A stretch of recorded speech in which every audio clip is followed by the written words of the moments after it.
Tia Andréia está mais uma vez de volta para termos uma videoaula muito bacana hoje. A videoaula de ciências, tá? Estejam em mãos com todo o material que a tia Andréia sempre está falando com você. Lápis, borracha, marca-texto, tá? Todas as nossas videoaulas vocês vão precisar desses materiais, tá bom? Vamos começar a correção na página 391. Número 9. Esboce um esquema do ciclo da água usando os seguintes termos: condensação, transpiração, evaporação, infiltração, precipitação. Na videoaula anterior, quando a tia Andréia estava explicando, a respeito desse exercício, a tia Andréia falou com vocês para que vocês fossem lá na página anterior, 381, e copiassem, o desenho, a imagem, o esquema que estava lá. Vocês podem estar copiando, não precisa, claro, ser igual. O necessário é que vocês não esqueçam de colocar os termos, tá? 10. Nos grandes centros urbanos, uma das etapas do ciclo da água é dificultada. A. Identifique qual é essa etapa. A etapa dificultada nas cidades é a infiltração. B. Por que ela acontece com menos frequência? Porque as ruas e muitos dos espaços eles são pavimentados, tá? O que impermeabiliza o solo. C. Como a água retoma o seu ciclo? Ela vai escoando pela superfície, lembra que nós falamos? Ela desce até atingir córregos e rios. Página 392. 11. Quais são os problemas causados por esse caminho encontrado pela água? Enxurradas e enchentes. 12. Dentro do ciclo do carbono, existe um subciclo, o ciclo do gás carbônico. Desenhe um esquema que explique esse subciclo. Basta retornarem lá na página 383 e aqui vocês vão encontrar o esquema e vocês podem estar copiando, tá? Fazendo um desenho parecido com esse, que vocês vão conseguir desenhar aqui. Lembrando que tem que ter também todos os termos: fotossíntese, ciclo do gás carbônico, emissão das fábricas, respiração das plantas, respiração dos animais e carbono orgânico. Página 393, 13. As seguintes afirmações são incorretas em relação à formação do petróleo. Corrija-as. Então, as três questões aqui, a letra A, letra B e letra C, estão incorretas. Então, vocês vão ter que copiar essa frase corrigindo. A. O processo de formação do petróleo é rápido. Está errado. Nós sabemos que o processo de formação do petróleo é muito lento, leva muito e muito tempo. B. O petróleo é feito de matéria inorgânica, O petróleo é feito de matéria orgânica que foi depositado aonde? No fundo do mar. C. O petróleo é o único combustível fóssil existente na Terra. Errado, nós já aprendemos isso. Existem dois outros combustíveis, fósseis na Terra, que é o carvão mineral e o gás natural. 14. Numere as frases a seguir na ordem correta dos acontecimentos da formação do petróleo. Então, a primeira é a seguinte frase: ocorreu um acúmulo de matéria orgânica no fundo do mar proveniente da morte de seres vivos marinhos. A número 2 vai ser a seguinte frase: os organismos mortos foram pressionados entre rochas e camadas de sedimentos por milhões de anos. E a terceira é a última: com a pressão e o calor, esse material foi se transformando em hidrocarbonetos. Então, como que ficou? 2, 1, 3. 15. Um terrário feito em uma garrafa fechada é considerado um ecossistema. Explique. O que acontece? A interação entre os seres vivos, que são plantas e micro-organismos, e os fatores não vivos. Quais são os fatores não vivos? A água, a luz, calor e etc, tá? E o que acontece? Um terrário é um sistema fechado para a matéria. Nada entra e nada sai, como nós vimos anteriormente, mas aberto para a energia. No terrário consegue entrar a luz solar, né, que ela dissipa essa energia em forma de calor, ou seja, a luz solar ela é dissipada em forma de calor. E um ecossistema funciona da mesma maneira, ok? 16. A queima de combustíveis fósseis é a maior interferência humana no ciclo da matéria e isso tem gerado problema. Explique essa afirmação. Quando são queimados os combustíveis fósseis na atmosfera, o que acontece? É adicionado uma etapa a mais no ciclo do carbono, o que isso não aconteceria naturalmente, tá? Assim, a quantidade desse gás carbônico na atmosfera ela vai aumentando. Por quê? As plantas elas não são capazes de reciclar todo esse gás carbônico proveniente dessa queima. Excesso de gás carbônico na atmosfera tem causado problemas de saúde para diversos seres vivos, além do aumento da temperatura média global, o que provoca degelo das calotas polares e a extinção de várias espécies de seres vivos. Relembrando, preencha o esquema com os principais tópicos aprendidos no capítulo, página 394. O primeiro tópico aqui, fluxo de energia. Sempre começa nos produtores e é unidirecional. Depois, nós temos a imagem, né, daqui de elefantes e girafa, ecossistema. Embaixo, seres vivos. Na página 395, ação do ser humano, queima de combustíveis fósseis. Aumenta a quantidade de gás carbônico na atmosfera. E eu aprendi, vocês vão marcar aquilo que vocês já dominam. Vamos falar agora sobre o lançamento. Lá na página 396 e 397, no capítulo 6, com o título Qual é a importância do fungos e das bactérias para a vida na Terra? Vamos aprender agora. Para conversar, o que você acha que acontecerá com as frutas após algum tempo? O que causa isso? O apodrecimento das frutas e dos legumes é bom ou ruim? Vamos aprender um pouquinho a respeito disso. Nós aprendemos, né, a respeito da decomposição, que ela é feita por quê? Por micro-organismo. E que é parte do ciclo da matéria, não é isso? Necessária para a manutenção da vida na Terra. Então, o processo de decomposição também é necessário. Vamos aprender um pouquinho sobre bactérias e também fungos. Abram na página 398. A gente vai ver que as bactérias também possuem funções benéficas, né? Então, vamos aprender tudo isso hoje. Bactérias. Você já ouviu falar de bactérias? Provavelmente sim.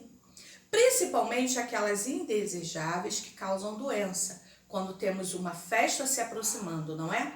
Mas muitas bactérias não causam nem bem nem mal, enquanto outras são benéficas.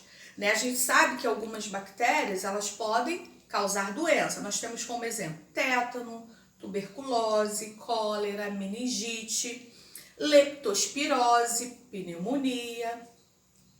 Então vamos lá. A bactéria é um ser unicelular, ou seja, é uma única célula, tão pequena que não conseguimos vê-la sem a ajuda de um microscópio. Então vamos marcar isso. Da bactéria é um ser unicelular até microscópio. E ainda bem que não podemos vê-las, pois estão em toda parte. Nos objetos que usamos no dia a dia, no ar que respiramos e até dentro da nossa boca. Lembra que a tia Andréia fala? Não vamos colocar o lápis na boca. Cuidado quando ficar colocando a mão na boca. Por quê? Nós não enxergamos e nós nem temos a noção de quantas bactérias estão espalhadas em todos os lugares. As bactérias não são nem animais nem vegetais, mas fazem parte de outro grupo chamado Monera. Em menor quantidade, as bactérias só são vistas com o auxílio de um microscópio, que é capaz de aumentar as imagens centenas ou milhares de vezes. No entanto, sem o microscópio, não podemos, né? Sem o microscópio, podemos ver colônias de bactérias com milhares delas. Ou seja, para que eu possa ver isso, né? Eu preciso de um microscópio. Aqui embaixo tem até o desenho, né? De um microscópio que ele amplia. Então, você consegue ver. E aqui ao lado nós temos uma imagem, bactéria da língua, fotografadas em um microscópio eletrônico e colorida artificialmente na cor rosa. Tá? Aqui ela foi aumentada cerca de 6.000 vezes. Olha só quantas bactérias. No glossário vocês também podem estar marcando, tá? Unicelular, organismo formado por apenas uma célula, que é a menor unidade constituinte dos seres vivos. E microscópio, instrumento com capacidade de ampliar imagens muito pequenas. As bactérias apresentam vários formatos diferentes e ligam-se uma às outras de formas distintas. Dependendo de seu formato, de como se interligam, as bactérias recebem diferentes nomes, como mostrado na ilustração a seguir.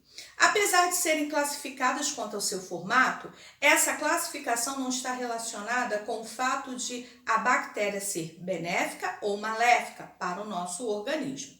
Vamos na página 399 verificar aqui. A primeira que nós podemos observar é chamada de cocos, tá? Elas recebem vários nomes de acordo com a forma que elas estão agrupadas. Então, a primeira, cocos. Ao lado, nós temos a diplococos. Elas são agrupadas em pares. Vocês podem observar que nós temos 3 e dentro de cada uma existem 2 bactérias. Então, elas estão agrupadas em pares. Ao lado, nós temos a esporobacteriana, tá? Embaixo, nós temos a bactéria flagelada. Embaixo de cocos, nós temos a Streptococcus, né? Que elas estão agrupadas em cadeias, ou seja, enfileiradas. Ao lado dessa, nós temos a Staphylococcus. Vocês estão vendo? Ela é de forma irregular, parece até um cacho de uva.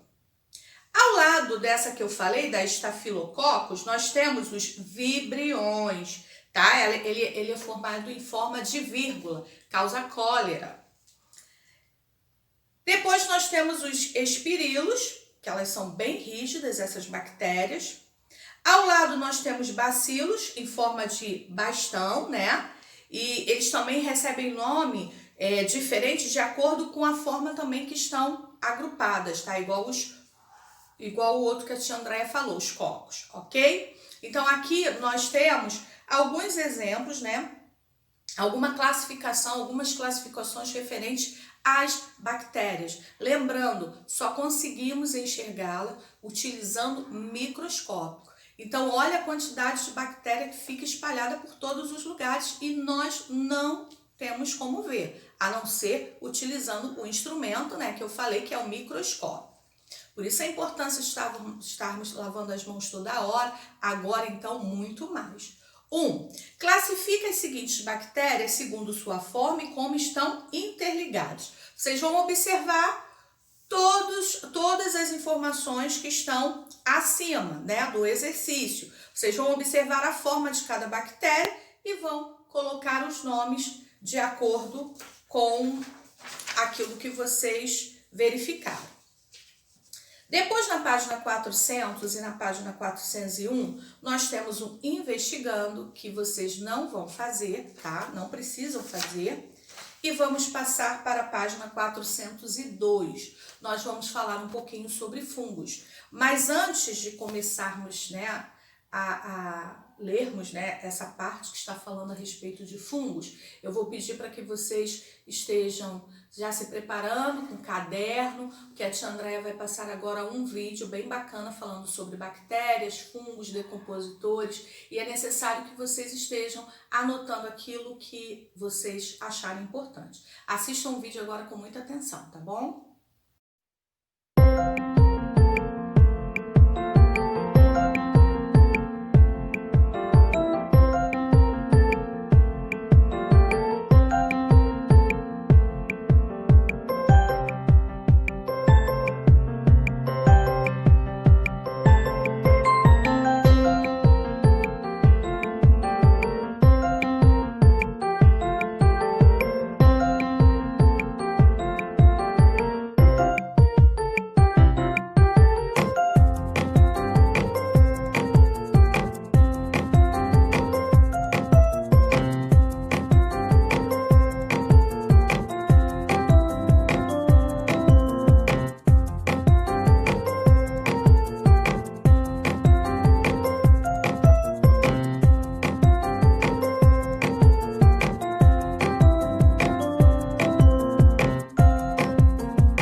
E aí, quarto ano, assistiram o vídeo?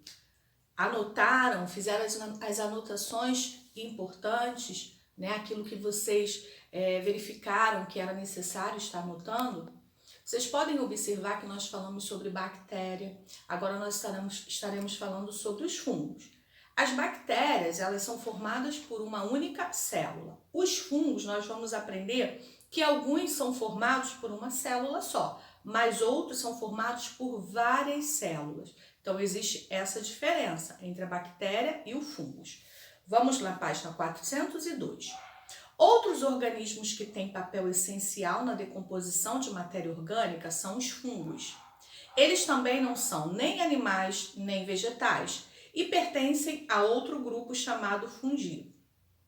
Você certamente já viu e até comeu muitos tipos de fungos. Observe as imagens a seguir e conte para um colega quais vocês conhecem. Isso aqui a gente vai estar conversando melhor na nossa live, tá? Mas aqui, ó, nós vamos verificar cogumelos, mofo, fungo do queijo gorgonzola, micose, que é o fungo na pele, e mofo crescendo no pão. Aqui nós podemos observar que fungo do queijo gorgonzola, quem já comeu esse queijo, com certeza já comeu fungo, né? E nós podemos observar que os fungos também trazem micose. Nós vamos aprender também um pouquinho a respeito disso. Você já sabia que são fungos o que mostramos nas fotografias? Alguns fungos são unicelulares, como os fungos do mofo e os que causam micose. Mas existem outros formados por muitas células e são, por isso, chamados pluricelulares. Eles podem ser vistos a olho nu, ou seja, sem o auxílio de um microscópio, como cogumelos, e alguns chegam a ter um palmo de altura. Então, vamos marcar isso aqui. Alguns fungos são unicelulares, como os fungos do mofo e os que causam micose. Mas existem outros formados por muitas células e são, por isso, chamados de pluricelulares. Então, vamos parar aqui um pouquinho. O que é pluricelular? Pluricelular, vocês vão marcar no glossário, organismo formado por muitas e variadas células. Então, vamos parar um pouquinho para pensar. Quais são as diferenças que nós podemos observar entre a bactéria e o fungo? Primeira, a bactéria ela é formada por uma única célula. Os fungos, alguns são formados por uma única célula, mas outros são formados por várias células. Esses que são formados por várias células nós chamamos de pluricelulares. As bactérias nós só conseguimos ver através do microscópio. Os fungos não. Aqui está dizendo, eles podem ser vistos a olho nu. Então, essa diferença existe entre bactérias e os fungos, tá? Não esqueçam. Na página 403, tem o Faça Você Mesmo, tá? Vamos criar fungos para ver o seu crescimento. Aqui está dizendo todos os materiais necessários e passo a passo, né? Vocês vão pegar um saco plástico com fecho, tá? Aqueles que tem um zíperzinho em cima, uma fatia de pão perto da data da validade, água, tá? Aí vocês vão observar, o pão está se aproximando da data do vencimento, né? Vão verificar lá na data da validade. Quando estiver próximo do vencimento, vocês vão colocar dentro desse saco e vão dar uma borrifada, tá? De água em cada lado. Vai fechar, deixar o saco com o pão em um local quente e depois esperar de 7 a 10 dias e vocês vão ver o que vai acontecer. Embaixo está dizendo para vocês registrarem o que aconteceu. Quando nós, na live, né, fomos falar de alguma coisa referente a isso, espero que já esteja feita esse exercício para que a gente possa estar falando o que aconteceu, tá bom? Então, quando nós falarmos a respeito de fungos, bactérias, vai ser bacana vocês colocarem, né, a experiência, dizer o que vocês registraram, tá bom? Na página 404, já estamos terminando. Torugo fala assim, droga, o pão mofou. Vou cortar esse cantinho e comer o resto. Não, eles já estão por toda parte no pão. Só que não dá para ver. 2. O que você pensa sobre a cena anterior? Com quem você concorda, com Torugo ou Theo?